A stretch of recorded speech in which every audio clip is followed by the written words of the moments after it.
Değerli Gülen Önkoy, sizinle devam edebiliriz. Şiddeti konuşurken tabii ki ekonomik şiddeti ve kadın yoksulluğunu konuşuyoruz ve buna karşı, özellikle kadın yoksulluğuna karşı nasıl bir politika izlenilmesi gerektiği de çok önemli bir noktada duruyor. Belki burada birazcık kadın ve üretim kooperatiflerini açmak gerekecek. Neden önemli ve yerel yönetimler bu kooperatifleri özellikle yerel kalkınmada destekleyerek aslında nereye taşıyabilir? Yerel yönetimlerin bu noktada rolü nedir? Belki biraz bunu açmak gerekecek. Yani öncelikle belli başlı şiddet türlerinden bahsettik ve o şiddet türlerinden başlıcası da kadına yönelik ekonomik şiddetlerden biri. Yani ekonomik şiddeti aslında göz önüne bıraktığımız ve tartıştığımız zaman Sur bölgesinin ya da Bağlar bölgesinin işte derin yoksullukla mücadele ettiğini, özellikle bu iki bölgenin ciddi anlamda kadın yoksulluğun derinleşmesiyle beraber bütün şiddet sarmalları türleriyle beraber maalesef ki yalnız bırakılmış ve bu yalnızlık içerisinde aslında biraz da yerel yönetimlerin de kendi faktörleri, belki de kadın üretimini destekleyecek, kadın kooperatiflerini geliştirecek çalışmalarla bizlere burada misyon düşüyor. Yani bizler de bu noktada aslında belki biraz hani somut konuşmak gerekirse, geçen sene yaptığımız bir çalışma vardı ve bu sene de yapmayı planladığımız bir çalışmamız var. Yerelden doğrudan kadınların istihdamını geliştirecek, aynı zamanda ekonomik anlamda belki de özgürlüklerini sağlayabilecek bazı somut çalışmalarımız oldu. Bağvar mahallemizde kadın yoksulluğunun derinleştiği ve aynı zamanda mevsimsel tarım işçilerinin çok yoğunlukta olduğu ve bu nüfusun kadın ağırlıklı olduğunu gözlemledik. Ve buradan doğru da geçen sene başlattığımız bir kadın komün bostanımız vardı. Bu kadın komün bostanı da bir bütünen belediyenin kendine ait bir arazinin içerisinde ana tohumla beraber kadınların üretimini destekleyecek ve aynı zamanda kent bostanını oluşturacak nitelikte bir bostan üretimi gerçekleştirdik. Buradan doğru bir istihdam alanı yaratamadık tabii ki de, ama ev içi, yani ev içine ekonomik anlamda kadının bu noktada kendinin aslında başat bir aktör olarak rol alması ve buradan doğru da ev ekonomisine katkıda bulunması, bu noktada kendine dair bir çalışma yapabilmesi adına yaptığımız kıymetli çalışmalardan biriydi. Yaklaşık 12 kadınla biz bu çalışmayı yürüttük ve sahada gözlemlediğimiz bir netice sonucunda biz buraya vardık. Çünkü orada birçok kadın buluşması gerçekleştirdik ve bu kadın buluşmaları sonucunda biz buraya vardık diyebilirim. Kadın üretim kooperatiflerinin, yani yerel yönetimlerdeki bu kalkınma noktasında bizler hem bu noktada işte geçenlerde yaptığımız kadın çalıştayıyla beraber, kooperatif çalıştayıyla beraber orada da aslında biraz hani açığa çıktı. Yerel kooperatiflerin, yerel üretici kadınların desteklenmesi ve bu noktada destek araçlarının ve materyallerinin, belki de alanlarının genişletilmesi üzerine bir fikre varıldı. Bu yani bizim hem kendi paradigmamız gereği hem de kendi misyonumuz da gereği aslında önümüze koyduğumuz bir şeydi. Yani kadın özgürlüğü esas alınırken ekonomik anlamda da bir özgürlük esas alınıyor ve bu noktada da yerel kooperatifleri, kadın üretim alanlarını genişletebilecek, büyütebilecek, besleyebilecek çalışmaları yürütmek bizim asıl görevlerimizden biri. Belki hani biz bu noktada mekansal anlamda, tekniki anlamda, kapasite geliştirme anlamında ya da işbirliği, iş ortaklığı geliştirme, farkındalık geliştirme anlamında yerel kooperatiflerle, kadın üretici kurumlarıyla ortaklaşabiliriz ve bu çalışmaları büyütebiliriz. Bu seneki kendi öz çalışmamız da yine aynen Bağvar Mahallesi'nde 16 kadınla beraber yapacağımız bir sera çalışması. Kadın Tohum Kooperatifi ile beraber yürütüyoruz bu çalışmayı. Yani bir yerel kooperatifin sürece dahil olması, bu konuda mentörlük yapması ve bizden yana bizler için, yani oradaki kadınlar ve bizler için hem aydınlatıcı anlamda hem de rol gösterici ve yol gösterici anlamda bizlerle beraber bu noktada çalışma yürütmeleri kıymetli. Biz belki bu süreç içerisinde onlarla beraber bir kooperatif çalışmasına doğrudan dahil olmayacağız ama bir kooperatifle beraber ortak zeminde bir çalışma yürüteceğiz ve oradan aldığımız mentörlükle bir sonraki sene kadın kooperatifini geliştirme, kadın üretimini yerinden sağlama üzerine bir şeyimiz var, çalışmamız var. Evet. Teşekkür ederim. Tekrar döneceğim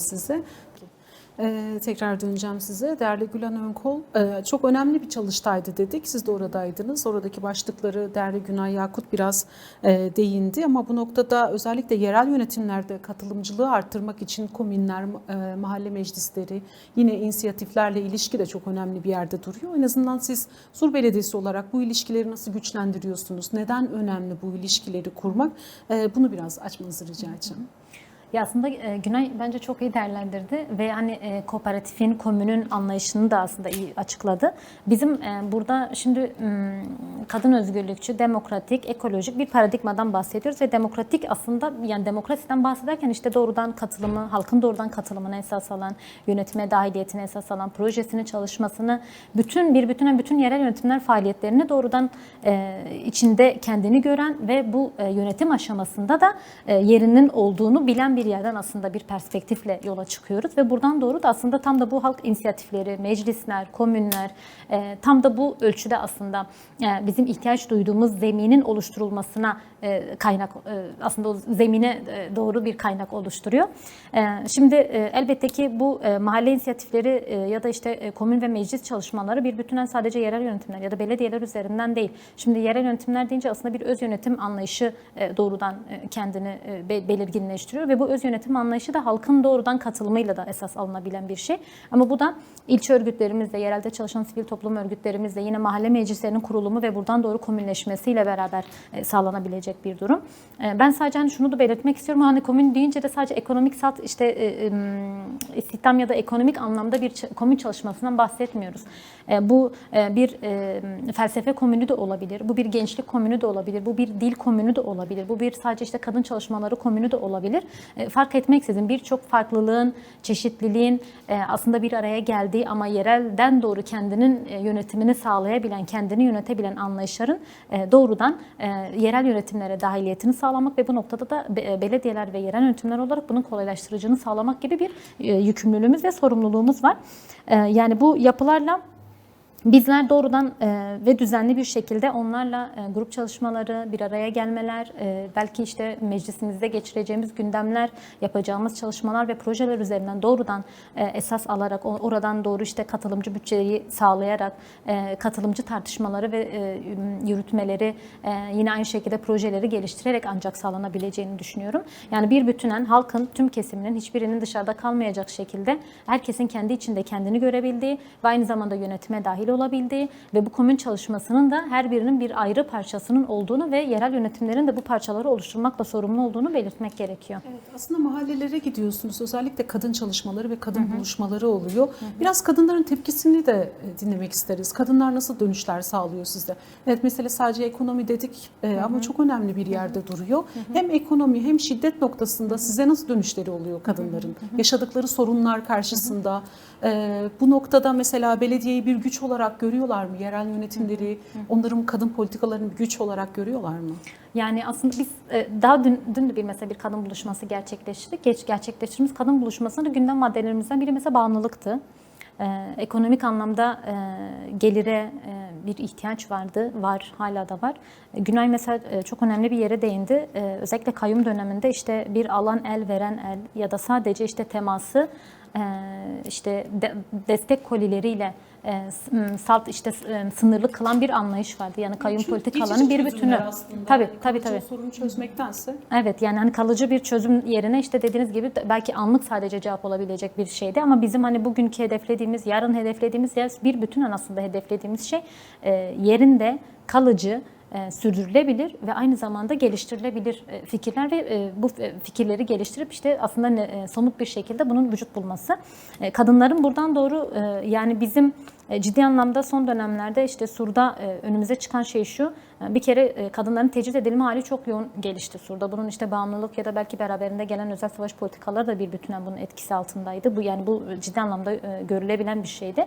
Ama kadınların buradan doğru işte yerel yönetimleri bir dayanışma merkezi ya da bir güç demek istemiyorum ama kendinden doğru görme, kendini oraya ait hissetme ve sorununu bizlere iletme ve buradan doğru ortak akıl üzerinden de çözüm geliştirme önerileri ve katılımları söz konusu.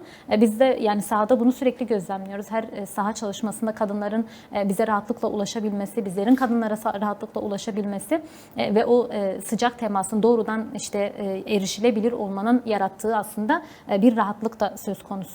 Yani hani bunu da belirtmeden geçemeyeceğim. Dün yani gündeme gelen maddelerden biri de işte bağımlılıkla alakalı da mesela kadınlar biz kendimiz mahallede buna dair bir inisiyatif oluşturalım ve bağımlılık bağımlılıkla alakalı kimlerin işte aileler mahalle kültürü hala surda olduğu için biraz şeyi de biliyorlar, kimin işte satıcı olduğunu, kimin tüketici olduğunu ve buradan doğru bir dayanışma ağı örgütleyerek orada bir inisiyatif alıp artık kadınlar bu konuda yeter artık hani biz bağımlılık istemiyoruz üzerinden ya da bağımlılık üzerine bir pratik surda dolaşsın istemediğimiz için buradan doğru da bir kadın inisiyatifi almak istiyoruz gibi bir mesela somut bir öneri de geldi dün. Gülen Önkoz, biraz Sur Belediyesi'nin bu noktada kadınların, özellikle şiddet gören kadınların size başvuruları, hangi şiddet biçimleri daha çok öne çıkıyor ve buna karşı en azından Sur Belediyesi'nin ortaya koyduğu çözüm nedir? Ve çözüm nedir diye sorarken eksiklikler, özellikle mesela bu noktada sizin eksiklik olarak tanımladığınız noktalar nelerdir ve bu eksiklikler nasıl aşılır? Yani bizim Sur'da bir kadın dayanışma merkezimiz var ve dayanışma merkezinde hukuki ve psikolojik anlamda danışmanlık hizmeti sunuyoruz. Yani biz o şiddet başvuruları içerisinde genel anlamda aslında başvurularını aldığımız noktada kadın arkadaşların çoğunlukla fiziksel şiddet üzerinden, cinsel şiddet üzerinden, ama cinsel şiddet üzerinden doğrudan hani fiziksel ve cinsel şiddet geldiğinde zaten aslında Günay da bahsetti. Baro'yla bir kadın hakları merkeziyle bir protokol imzaladık, sözleşme imzaladık. Bu tür durumlarda işte doğrudan Baro'yu yönlendirip bizler de aracı olma misyonuyla aslında yapıyoruz. Ama bizim asıl hani çalışma temelimiz, kendi misyonumuz orada biraz daha işte psikolojik ve hukuki danışmanlık sunmak ve aynı zamanda psikososyal çalışmalar geliştirmek. Bizim genel anlamda ağırlıkta aldığımız başvurularda benim mesela dikkatimi çeken şey şu oldu. Birçok kadın psikolojik anlamda kendini kötü, daraltılmış, yalnız hisseden bir yerde. Evet, özellikle 2015 sürecinden sonraki maalesef yani savaş sonrası o ağır travmaların yaşandığı dönemden sonra da bir hani çalışma net, somut ya da buna doğru işte onarıcı bir adalet sağlanmadığı için de aslında oraya dair de hani çok ciddi eksiklikler var. Ama onun dışında bize gelen kadınların maalesef ki şöyle bir şey de var. Psikolojik yaşadığı sıkıntılar ya da yaşadığı şiddetler bir yana ekonomik şiddeti önceliklendirme gibi bir meselesi var. Yani birçok kişi barınamadığını, beslenemediğini ya da daha farklı şiddet türlerine maruz kaldığını biliyoruz. Bu noktada yani ağırlıkta bize gelen o şiddet başvuru türlerinden biri, yani yine belirtmek isterim, maalesef ki ekonomik şiddet. Çünkü ekonomik anlamda yani Günay da belirtti, bir kadının işte aile içerisindeki rolü ve misyonu, ev içi emekçiliğinin hiçleştirilmesi, sadece çocuğa bakmakla yükümlü gibi görülmesi ama aynı zamanda kadının nesneleştirilmesi, çocuğun nesneleştirilmesi üzerine maalesef ki ciddi anlamda toplumsal anlamda bize atfedilen ve kadınlara atfedilen roller var ve bu roller içerisinde kadınlar da boğuluyor. Ve bu boğulma içerisinde de bize yine diyorum yansıyan ağır tabloda kadının burada yaşadığı psikolojik ya da cinsel ya da fiziksel şiddetten ziyade bunu dile getirirken ekonomik şiddeti dile getirdiklerini, daha ağırlıkta, daha rahatlıkta da dile getirebildiklerini görüyoruz. Belki hani son dönemlerde işte ekonomik anlamda ciddi daralmaların yaşanması ve bu ekonomik daralmaların içerisinde de en ağır tabloyu yaşayanların da kadınlar ve çocuklar olduğunu bilerek de aslında bunu belki belirtmek gerekiyor. Yani bizim hani genel anlamda Suriçi bölgesinde şiddetle mücadelede önleyici ve koruyucu politikalar geliştirmede ve buna dair de atölye çalışmaları yapmada bir tık sahayı bu noktada önemsemede ciddi anlamda hani pratiklerimiz de gelişti. Sur'un 258 tane köyü var ve aynı zamanda işte Suriçi merkez gibi bir bölgesi de var. Ahmet'in %51'i coğrafik anlamda da kaplıyor ve ciddi anlamda geniş bir coğrafyaya yayılmış ve bizim bu geniş coğrafyayı da bildiğimiz halde yani hem kırsala hem de Suriçi merkeze yönelme gibi bir durumumuz da söz konusuydu. Biz sayısız kadın buluşmaları gerçekleştirdik. O sayısız kadın buluşmalarında hem psikososyal çalışmalar geliştirdik hem toplumsal cinsiyete dayalı çalışmalar gerçekleştirdik. Daha çok dayanışma çalışmaları üzerinden belki yürüdü. Ama bizim hani Suriçi merkezde bir kadın dayanışma merkezimizin olması ve buna dair de orada doğrudan somut çalışmaların yürütülmesi bizim açımızdan önemliydi, kıymetliydi. Yani böyle mi? Evet, peki. Çok teşekkür ederim. Değerli Gülen Önkoz, sizin de son mesajınızı almak isteriz. Tam da Günay'ın bıraktığı bir yerden, yani biz kadın kenti ilan ettik ve bu noktada öncü olmaya ve bunun öncülüğünü yürütmeye müsait bir paradigmamız ve buna müsait bir altyapımız ve anlayışımız var. Toplumumuz da buradan doğru geliyor. Yani nasıl ki işte ilk anacıl toplumda kadın öncülüğünde bir yaşam örüldüyse bugün kadın öncülüğünde tekrardan kendi özüne dönme, o kadın olma haline dönme hali bizim için çok kıymetli, çok anlamlı. Bizler de bu ölçüde kadının mücadelesini, kadınların mücadelesini büyütmek, yürütmek, her kesime hitap etmek ve bu aynı zamanda toplumun bir bütününün kapsayıcı ve katılımcılığını esas alan ve herkesi gözeten, tüm farklılıklara da kapısını açan ve aynı zamanda yerelden doğru da kendini yönetebilen bir kent, bir toplum ve aynı zamanda bir halk talebinde bulunuyoruz. Peki, çok teşekkür ederim ikinize teşekkür de ederim. değerlendirmeleriniz için.